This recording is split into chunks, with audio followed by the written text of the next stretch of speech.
All right, what's going on? I've done videos. I've been making videos about this tank for I guess almost 2 years, and as I've added new things, I've tried to do a lot of updates and do a video every time I've added a new piece of equipment. So those videos are scattered out on the channel. But I figured, I would just kind of do a video. I kind of have all the gear that I want currently. I don't really see adding anything else anytime soon. So I wanted to do a video just kind of covering all the equipment and everything that I have right now. So I guess to start with, let's start at the beginning with the tank itself.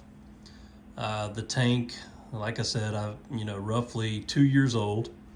It is a Innovative Marine EXT 100. I have it with the Innovative Marine stand. It's an all aluminum stand. The rock inside the tank is the Carib Sea, whatever Reef rock, the fake stuff that they make. This just has the purple coloration to it. Of course, you see that I have two Ecotech Marine MP40s.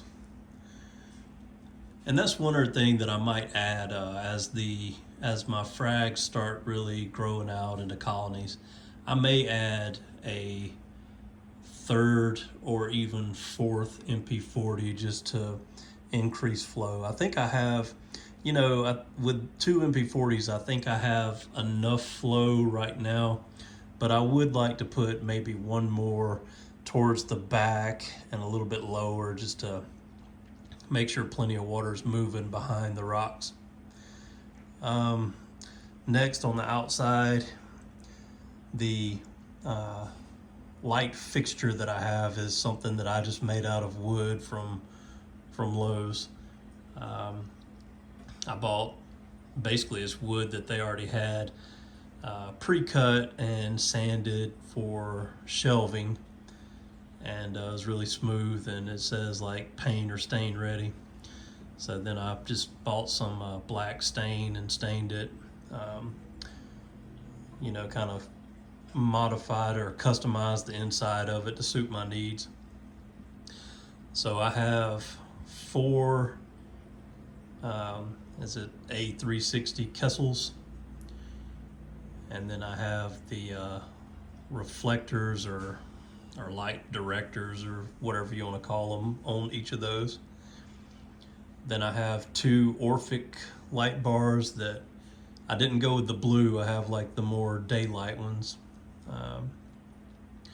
just to help with shadowing. I know BRS, when you watch videos, they say a 4-foot SPS dominant tank can be okay with just the four Kessels, but you still, as you move front to back on the tank, you'll still have some shadowing if other light isn't added. So I've got the two Orphics in there, and then I have room to add two more if I need to. So I've got that, and the Kessels are programmed on a schedule, and then the Orphics, you can't program those light bars, so I have them on smart plugs and a schedule set up with those. Let's see. Next, of course, I have the Neptune Trident. I would, in my honest opinion, I would not have a reef tank without that. When I do manual testing, I have found that it's pretty spot on. It might be slightly off at times, but then I can recalibrate it and everything's good. So I've really had no issues or problems with that. If it dies today, then I'll buy another one tomorrow. I think it's for the automatic testers. I kind of feel like it's the best bang for the buck. When you look at the Alcatronic, I mean, it costs more than the Trident and only tests alkalinity. And then the Mastertronic's even more money. You know, there's other options out there, but I just, the Trident works best for me, and that's kind of what I'm sticking with. All right, let's see what else. Not really related to the tank, but I have the Blue Air filter purifier over there at the side. It's got like a HEPA filter in it, and it runs carbon in that, just to help keep the air in here clean with the aquarium, to help reduce dust buildup in the equipment, and you know, just anything in the air is basically going to get absorbed into the water. So, you know, just kind of any perfumes and whatever might be floating in the air. So I kind of have that to make sure that's kept to a minimum. And then let me get up and we'll look in the cabinets. Oh, and what I have behind this cabinet, which my wife hates, but I had no other place to put it,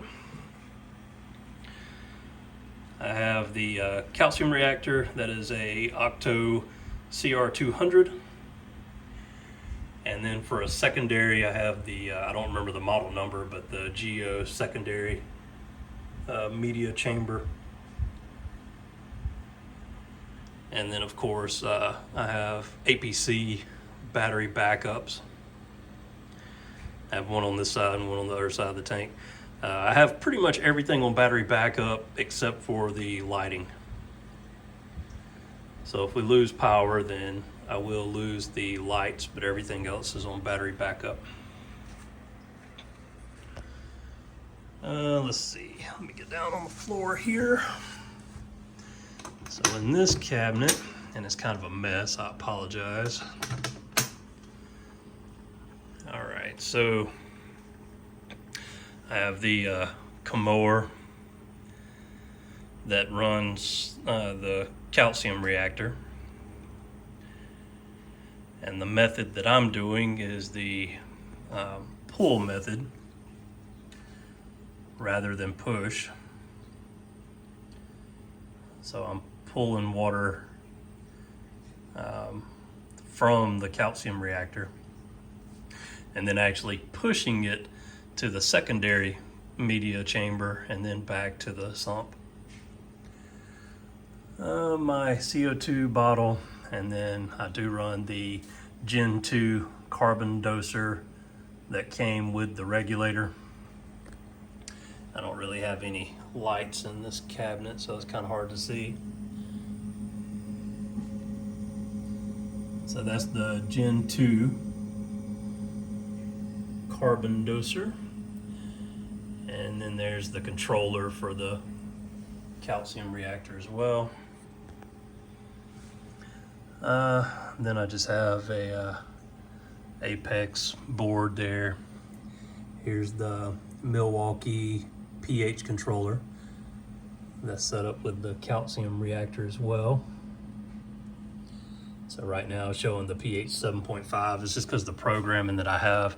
So basically, you know, I'll get into that later, but the short of it is that the carbon doser is shut off once my alkalinity is, if it's greater than 8.05, it shuts it down.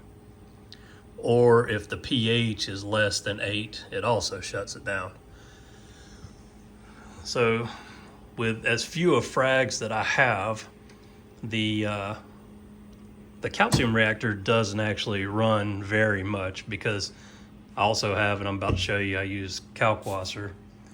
So that does the bulk of it for my tank right now. Let me slide down. I apologize, I'm just holding the camera with my hand. Okay, let's get into this mess. Okay, on this side, I have the Apex controller, then another power strip bar, or whatever you call them.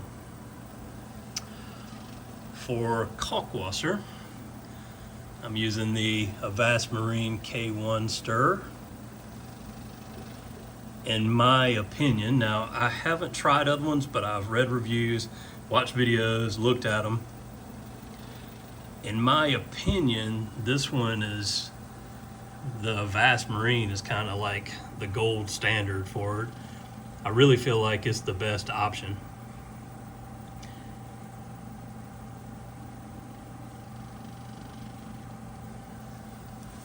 And then another YouTuber that I follow, he just did a video on his as well, and was talking about some of the things he had going on with it, but I'm not going to get into all that stuff about the Kalkwasser deal right now. All right, then I have the Pax Bellum Cato reactor, whichever way you say it. And it's full. I need to actually take some out of it. Between the two, I'm not sure which gave me the better boost. Between the two, I always had a low pH, and when I say low, it dropped to like 7.78 at times, and it would vary between like 7.7 some 8 or whatever, and it would go up to like 7.9, and that was where my pH pretty much stayed. With the addition of the Pax Bellum and the Kalkwasser reactor, the low for my pH is now 8, and the high is 8.2. The only time this tank has gotten up to 8.3 is when we've gone away on vacation and nobody's been here. So I'm assuming that we do a lot of heavy breathing and fill the house with a lot of CO2. Okay, next, I have a lot of Neptune Apex equipment. So my auto top off, same thing, that's Neptune. Return pump is the Core 20. I don't know how much, I'll say this, after this Core 20 dies, I will probably move on to a different brand of return pump. The first one that I had lasted just over a year, like a year and 2 months, and died. It just quit altogether. So this is the second one in a 2-year period.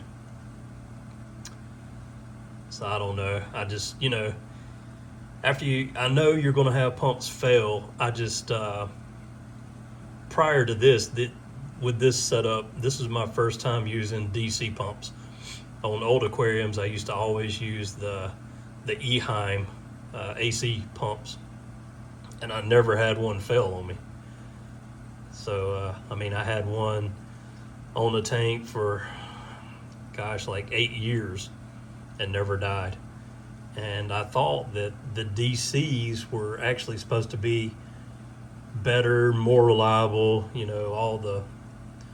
all the pros to them, but just lasting right over a year, I'm not really feeling that reliability. Now, like I said, I might have got a dud, so who knows? I'm not, I don't want to be too negative about it, but I'm not sure that I'll buy another one. Let's see.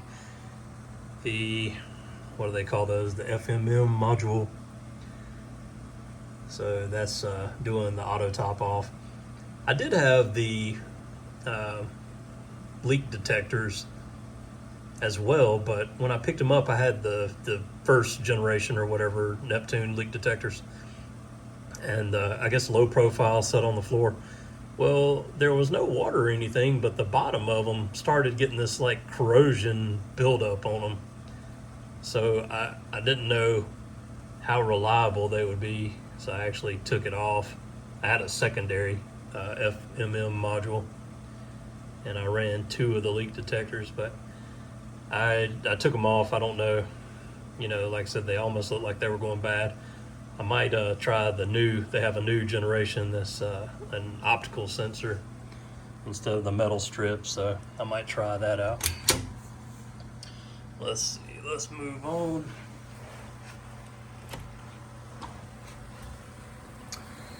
All right, GHL fans up there. If the, I keep my temperature at 78, and if it reaches 79, then those kick on. So those are pretty quiet, pretty nice. And basically it just brings some air from behind the stand to inside the stand to help cool it. Have two of the dosing pumps. That one is running the calc reactor right now. My plan is to, I was using the other one for 2-part dosing, and I ran it that way for like a year until I set up the calcium reactor. Now my game plan is I want to use that one to do automatic water changes. The problem is I let it sit for so long and I didn't clean out the dosing lines and heads, and when I tried to use it again, they just became brittle and broke and started leaking.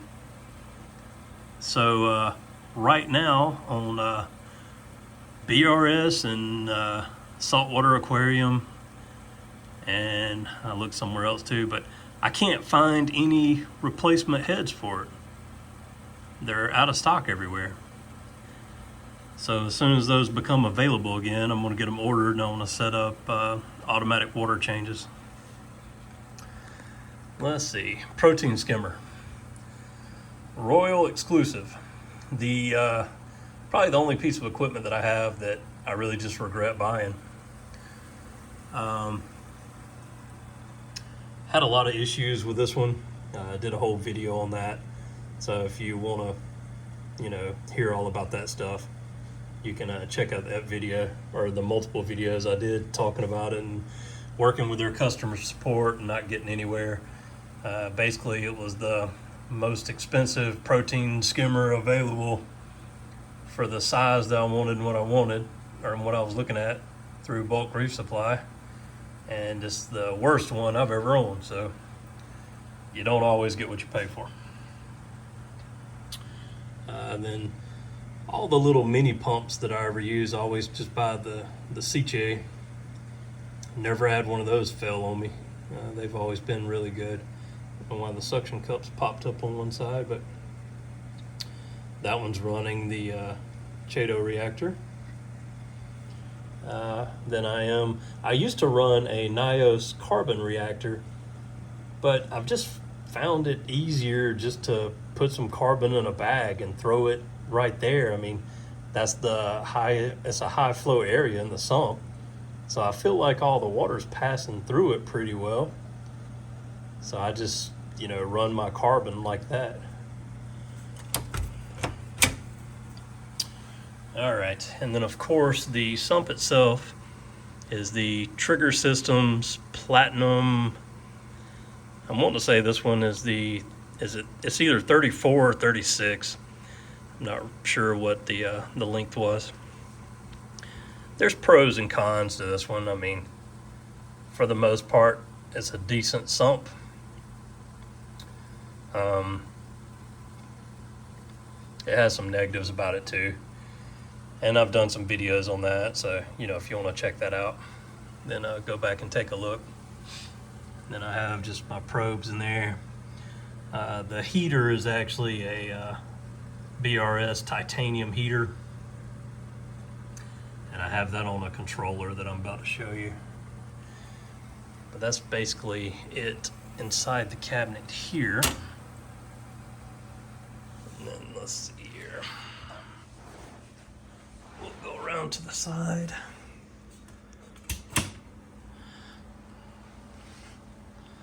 Okay, so there's the controller for the skimmer, but then I also have the Innovative Marine Helio heater controller. Haven't had it that long, But so far so good, no issues. I've double checked it, you know, with other temperature testing devices, and it seems to be spot on. So I like it so far, and we'll continue using it. Everybody speaks very highly of it, so should be good.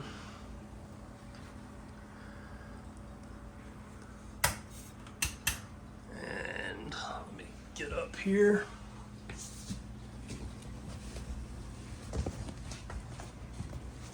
And let's see. Another battery backup. The hose that you see going through the floor goes under the house and then outside through the crawl space to bring fresh air to the protein skimmer. And there's my adjustment valve for drain line. Just the back of the tank itself. MP40 controller, I just mount those on the back of the tank.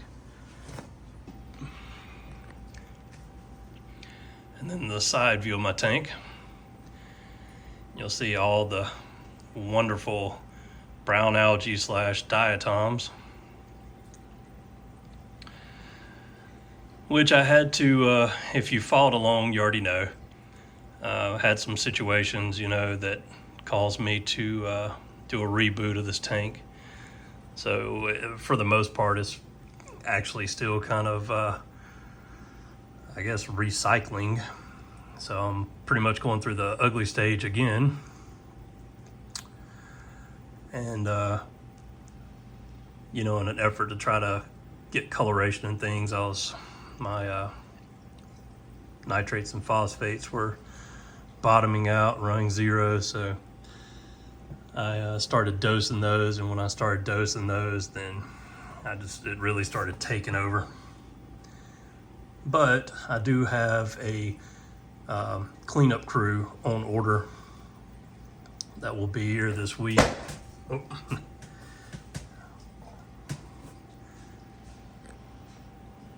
Well, pardon me for that. I leaned back, there was a toy under the leg of the stool, and it popped the toy. Joys of having kids and I'm leaving them out everywhere. But anyway, I'll have the cleanup crew here this week, and I'm hoping that'll really help some of this and get the tank looking better. But anyway, that'll do it for this one. I know this video is kind of long, but I just wanted to go over all the equipment that I'm currently using in case, you know, anybody was wondering what I'm using. And if you have any questions about anything that I'm using or how I'm using it, you know, feel free to put it in the comments, and I'll try to answer you as quickly as I possibly can.